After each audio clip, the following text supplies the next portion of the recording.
Good morning, students. Today we are going to start with the topic current electricity. Electricity, as all of you know,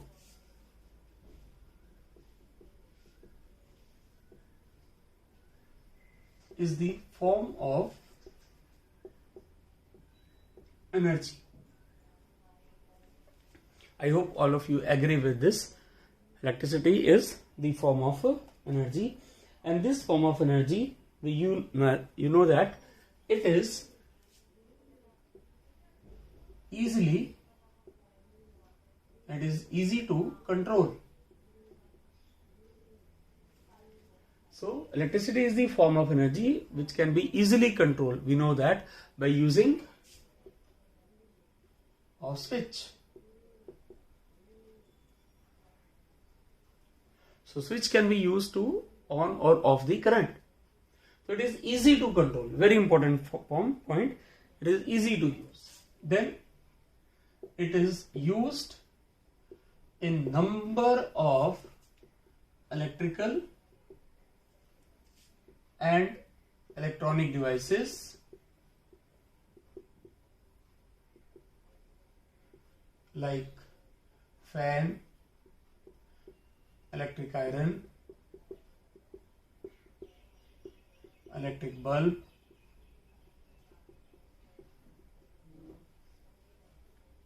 electric heater, computers, etc. So we use this form of energy in these devices, and we know the result. We are having the transformation. If I say fan, then you will say, if I say energy transformation,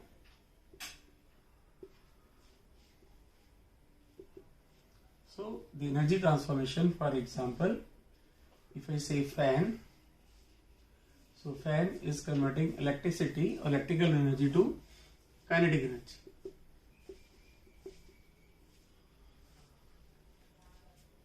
Right? Then if I say what is electricity is passed through electric iron, it produces heat energy. If electricity is passed through bulb, then we all know that when it is passed through bulb, it produces heat and light energy. So the point is, whenever you pass current, we are having some transformation, and I have given you a few examples in this, right?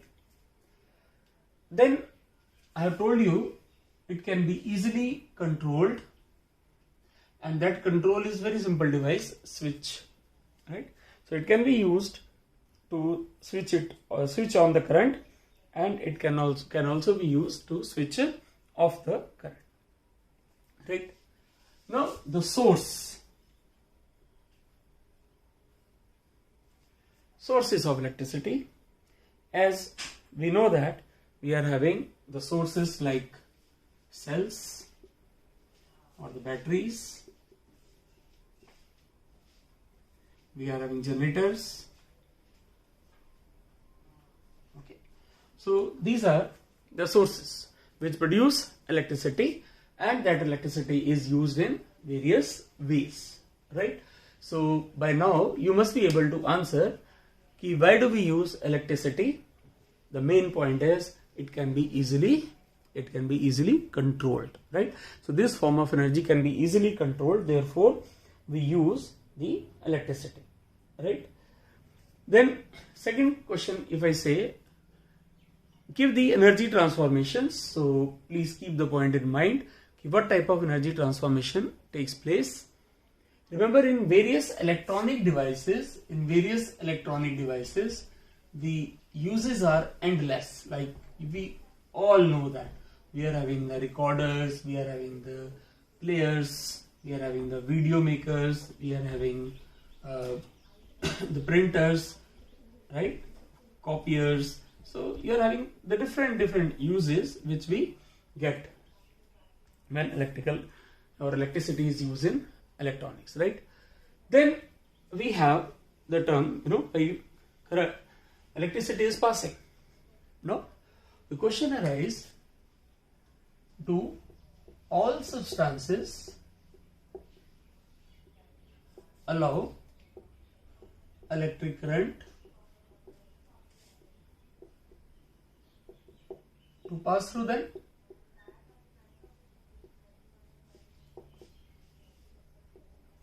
So do all substances allow current to pass through them? Now we know that the answer to this question is no. Right? The answer to this question is no. Because we know, for example, wood does not allow, right? And copper allows current to pass, right? So current can pass or not pass, it depends on the nature. So therefore we are having the the classification, right? So the substances are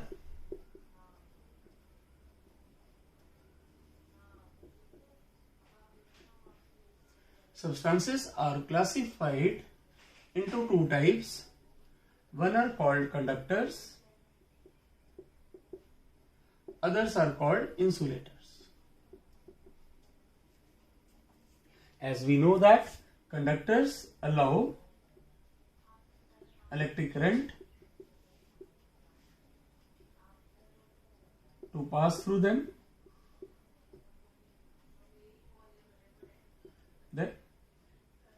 And insulators do not allow electric current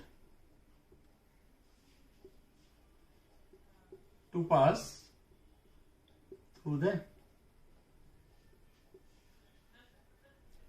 Now we are having a very simple point.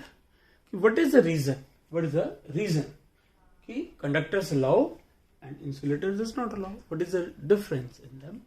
Remember that conduction of charge, right? The conduction of charge need charge carrier. Conduction of charge needs charge carrier. If charge carriers are present, current can flow. If charge carrier are not present, current cannot flow. It's very simple. Say for example, from the various markets, right? From the various markets, if there are present transport, like say for example truck, right, tempos, etc., you will find that the goods can be easily moved. But if it is not present, can you move the goods? No. Similarly, if you are having the charge carriers, then the current can flow. If you do not have, then current cannot flow. And that is what we write: due to presence of mobile charge carriers. So due to presence of mobile charge carriers, conductors conduct electricity. For example, we know that metals have free electrons. So metals are having free charge carrier or mobile charge carrier, so therefore they conduct. Insulators do not have mobile charge carriers. So as no mobile charge carriers are present, so therefore we call these substances as insulators, right? And we all know the examples, examples that we have just discussed: wood, plastic, rubber, etc. You may be finding, like electricians, right? Electricians wear gloves, plastic gloves or rubber gloves. Why? Because these protect them from electric shock. If by chance, if they touch the wire, then they may not get shock, and this is the reason they use it. Similarly, various electrical devices, right, or appliances are also having, the insulations. Like plier is having handles coated with the plastic, so that the person using it may not get shock when he is working with electric circuits. So in working with electric circuits, they are protected if they use insulations, right? Similarly, you must have seen the connecting wires which we use in household electricity. They are also having copper which is coated with the plastic. The reason is very simple, and that is because they are insulator, so they act as a protector. Right? Then we have the point. Now electricity is flow of charge, right? So how will you measure how much charge is passed? So we define a new quantity here, and that new quantity is electric current.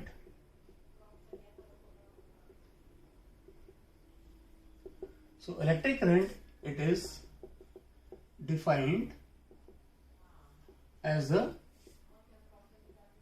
rate of flow of charge. Electric current is defined as rate of flow of charge, and our knowledge says rate means upon time, and it's very commonly used word rate, upon time. For example, rate of change of velocity is acceleration, rate of change of displacement, velocity, right? Rate of doing work, power, right? So these are the terms which we have used. So rate means upon time. So we define current or electric current, I, as charge. The symbol used is Q time T. So I is equal to Q by T. I is equal to Q by T. As we know, all physical quantities are measured, and they are having the units of them. So here, unit of current is ampere, unit of charge is coulomb, unit of time is second. So in this formula we have used three quantities, I, Q and T, and I have given you the SI units of them, that is current measured in ampere, charge in coulomb, time in second, right? So if Q is 1 coulomb and T is 1 second, then what will be current equal to 1 coulomb upon 1 second, and 1 coulomb by 1 second is called 1 ampere. So this means what? This means current is said to be 1 ampere if 1 coulomb of charge flows in 1 second. So if 1 coulomb of charge flows in 1 second in the conductor,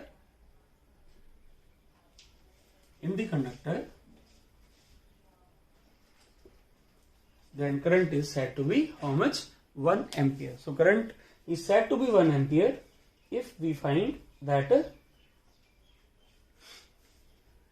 1 coulomb of charge flows in 1 second, right? So this is the current and the concern, right?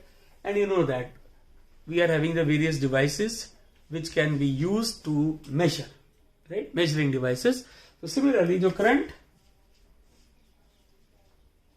is measured by instrument called ammeter.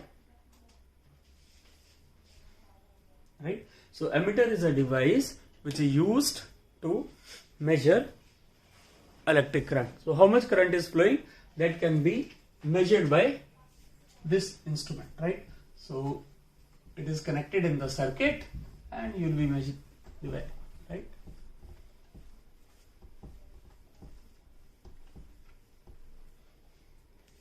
Now regarding the use of the formula, we are having, say, example. If 4 millicoulomb of charge flows in 5 seconds, then calculate the current. But we know the formula I is equal to Q by T, right? Where we are given beta Q for small m, beta milli is small m and C for coulomb. Remember beta milli transformation, milli is 10 raised to the power minus 3 coulomb. Time is beta 5 seconds. So we put the formula I is equal to Q by T, 4 into 10 ki power minus 3 upon 5. So what is this? I equals to 4 by 5 is 0.8 into 10 to minus 3 ampere. Again beta minus 3 is milli, so 0.8 milli ampere. Is it okay? So this is the class which is related to how we can measure the current, and the numerical, very simple numerical I have discussed. So the numericals are basically linked with these three relations which we should know, right?